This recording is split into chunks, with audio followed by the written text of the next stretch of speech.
Welcome to my second home, Home Depot, and today we're going to learn on how to install plywood.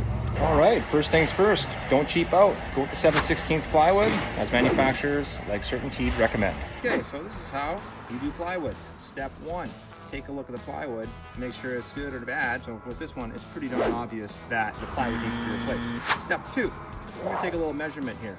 Let's measure the rod. So it looks like 7 inches is going to be a safe bet here. So we've installed a roofing nail here.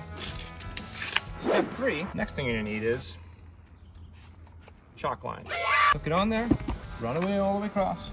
It has to be straight all the way across. You cannot do 7 inches on one side and not the other. Take down 7 inches, pull it tight, give it a snap, and you get a nice line like this all the way across.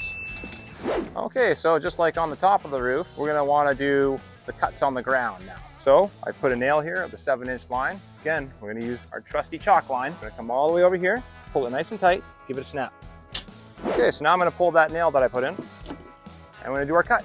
Next important thing to do, especially when you're using an electric saw like this or the battery, is you want to make sure it's a nice sharp blade.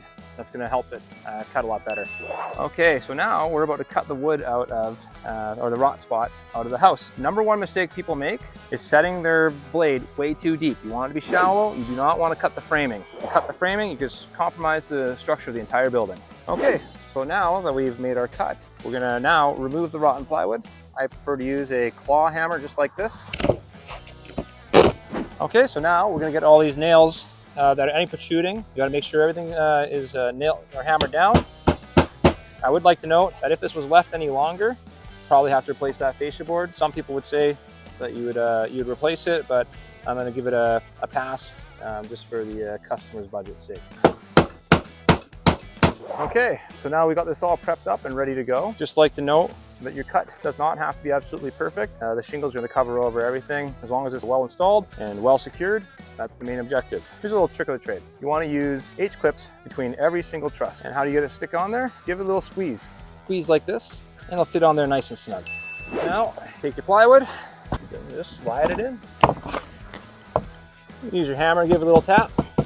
Plywood like this, you're probably going to need to use 2 per truss. So make sure you're landing on the trusses when you do this.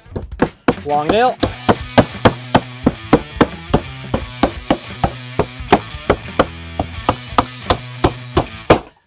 And that, ladies and gents, concludes our video for today. If you liked it, give us a thumbs up, give us a follow, and you know who to call for all your exterior needs. Mike Payne, owner of No Pain Roofing, and bye for now.